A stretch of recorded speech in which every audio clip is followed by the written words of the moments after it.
Friday night, just so everybody knows that winter is coming, as they say. But this was an unbelievable fun time. Fairly exhausted by the time I rolled home after almost 600 miles, but really fun. I just can't believe how much fun I get to have. That's fantastic. Yeah. Let us thank Gourmet Parlor Pizza, which has been a leading pizza manufacturer in the Midwest since 1980. Gourmet Parlor now is the best gluten-free pizzas on the market, offering quality, value, and premium popular toppings. Thank you for those people in Royalton and anywhere. It makes good gluten-free stuff. It makes my life easier. You bet. And how dumb am I? I'm driving up to Bemidji Friday afternoon, going right through Royalton. I should have built in some time to stop by, get some samples, but I didn't, and that's my bad, but I'm going to make it up there to Gourmet Parlor Pizza. I'm kind of looking at their fundraising list of items here. Chicken Alfredo pizza, taco pizza, your basics, Canadian bacon, veggies, sausage pepperoni. Are you a pineapple on the pizza person? I am not. I'm an avowed anti-pineappleist. Yeah, I'm a pineappleist. I love that little sweetness. I have a sweet tooth, so it gives me the sugar rush I want when I'm eating pizza. I got you. I will eat a pineapple upside down cake, but other than that, I'm not much of a pineappleist. But there's Hawaiian pizzas, like you said, spicy chicken and jalapeno, Italian 3 meat. They got it all. Different crusts, as you said, Jim, gluten-free. Pizza fries, cheese bread, s'mores pizza. Holy mackerel. That's what I'm going to stop by and check out next time I'm up in Royalton. But they'll take care of you for fundraising for all your school groups, church groups, VFWs, you name it, prom parties. They're easy to find. GourmetParlorPizza.com, and you may find Gourmet Parlor Pizzas if you want to give it a try. They're at select Cub, Coburn's, and Kowalski's. And as I said, GourmetParlorPizza.com, or you can give them a buzz at 888-584-5930. Thank you to all our friends in Royalton. Tweet of the week. Okay, this goes back to the video of the Bemidji football team singing the school song with Babe the Blue Ox. I shot a couple of pictures. They kind of posed. There weren't a lot of other people there. There were, I bet, 6 or 8 other people. I assume parents who heard this was happening and got down there, but nobody else had any time. It happened so fast. So I tweeted a video of these guys singing the whole school song.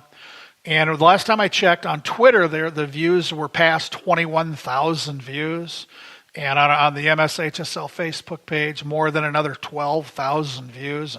And it's just kind of iconic because it's Paul and Babe. Anybody who has ever had anything to do with Minnesota, especially northern Minnesota, you know what that's like. I think the first time I was up there, I might have been 9 years old. We were on a family vacation. And I still have, I don't know if I can remember it exactly or if it's from a family photo, but Paul and Babe. And it's really a neat deal there on a plaza right off Paul Bunyan Drive. So, yeah, the video, if you go to the MSHSL Facebook page and scroll down, you'll find it. You'll find that on my Twitter feed at MSHSLJohn, and it's really cool just to see kids having so much fun, you know. And I did mention in the story on John's Journal, there's a pretty good Paul and Babe rivalry between Brainerd and Bemidji. Brainerd has Paul Bunyan land, where they have a Paul Bunyan who's taller than the Bemidji Paul Bunyan, and he talks to you. Oh, wow. So the Paul Bunyan in Bemidji doesn't talk, although I did put in the story, while the Lumberjacks were singing the school song, I swear I heard Paul and Babe humming along. I think I prefer my my Paul Bunyan silent. Silent, yeah. He's rock steady. He's Paul Bunyan. He doesn't need to say a word. He needs to be like Joe Mauer. Just not talk. He's the Joe Mauer tip your cartoon lumberjack cap. Yeah, there you go. Vikings are hosting high school football. It is finally happening, and that is a great field. It really is. Yeah, Friday night was the debut of high school football at TCO Stadium, the Vikings practice facility. Farmington defeated Egan in a high-scoring game. It was all but sold out, 6,500 seats, and I was not there, of course, because I was in Bemidji, but I got lots of reports from there. People from our office were there. The big wigs with the Vikings were there, and I saw tons of video, interviews with people, just kind of the game day experience. It just looked fantastic. Everybody raved about it. In our office today, somebody was telling me, because the way it's situated, there's basically buildings behind both sides of the field.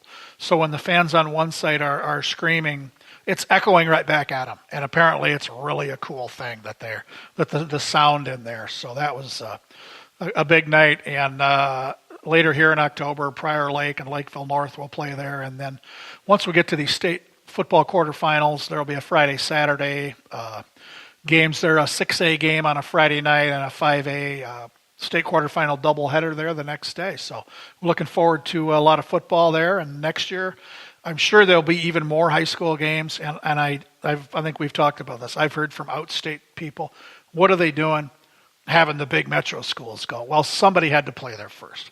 And you know what?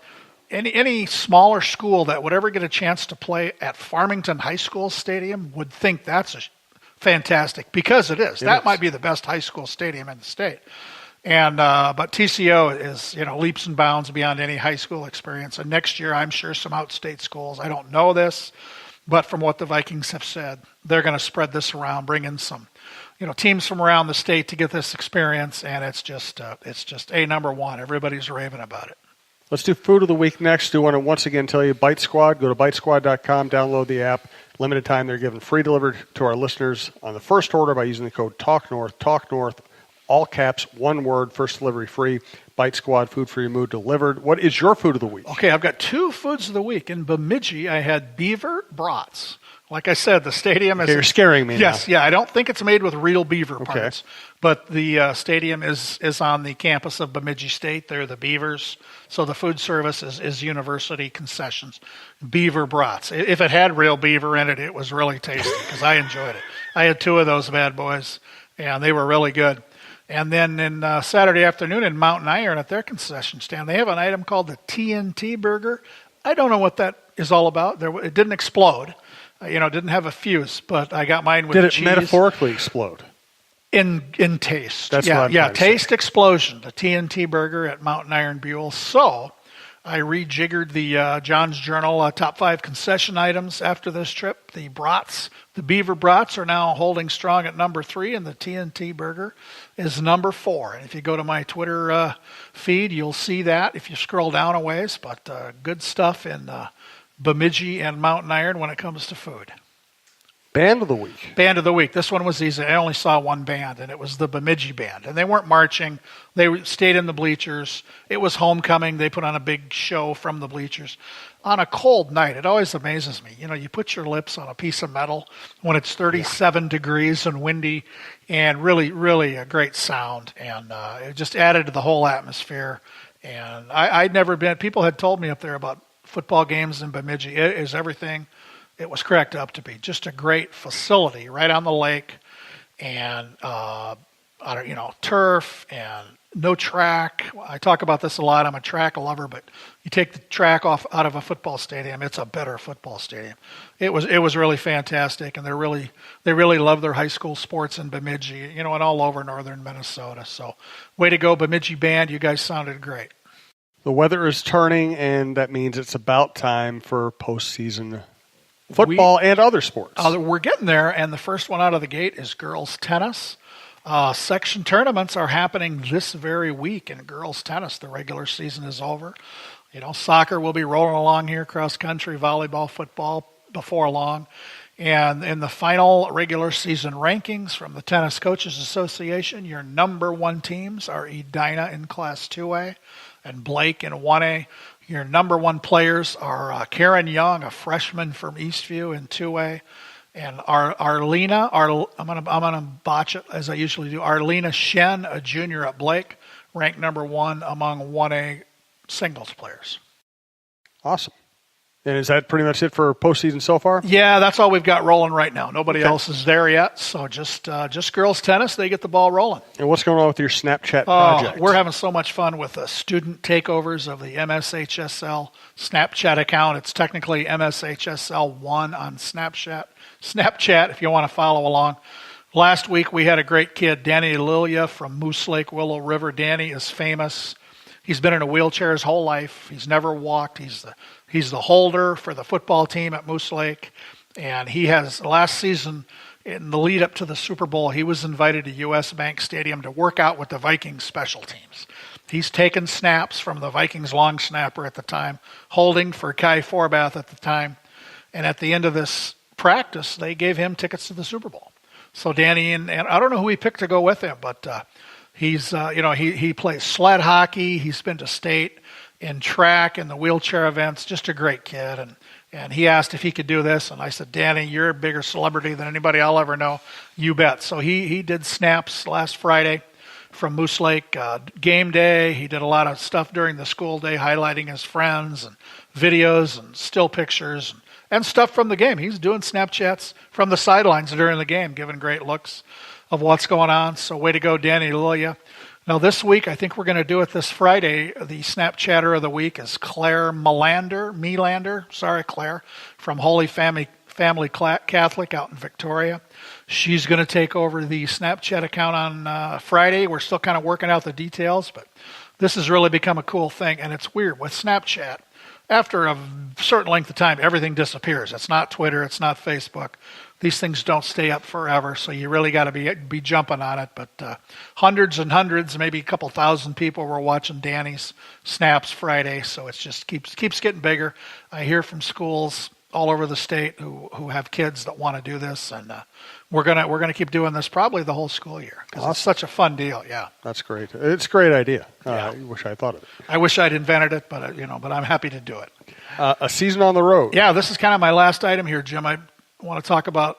I don't know how many miles I put on this season just for football, but here are the games I've been to: Millea, Buffalo, Rochester, Esco, Jackson, and then Brainerd, Grand Rapids, Mountain Iron. If you drew those on a map, I would look very stupid because there's no rhyme or reason. I go north to south, then north to south, and running around. So this week, I don't know where I'm going to be for football Friday night. I will not be traveling very far. I just don't.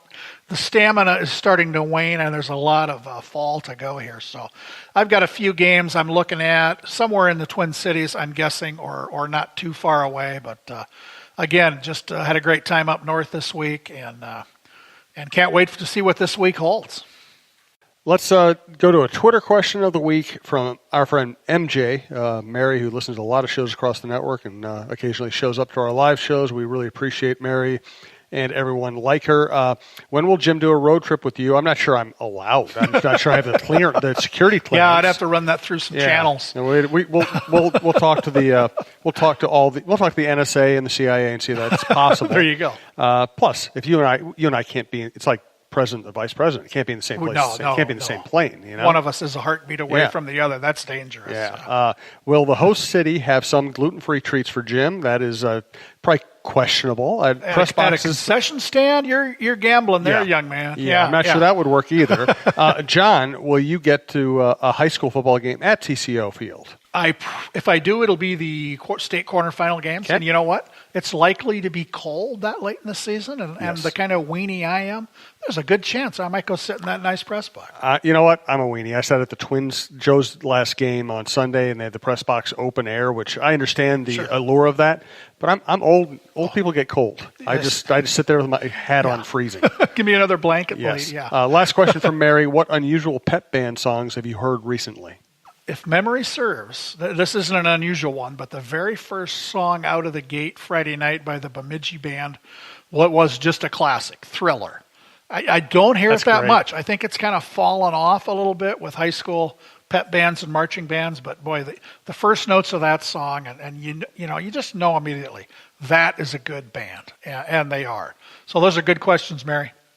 My wife loves Michael Jackson, and she gets excited when she hears those first notes, whether it's the song itself or a marching band version. But I love when marching bands get away from the predictable. Absolutely. Do some Michael Jackson. Yeah, you bet. It was great. Great stuff from John. Again, Bite Squad, bitesquad.com, promo code TALKNORTH.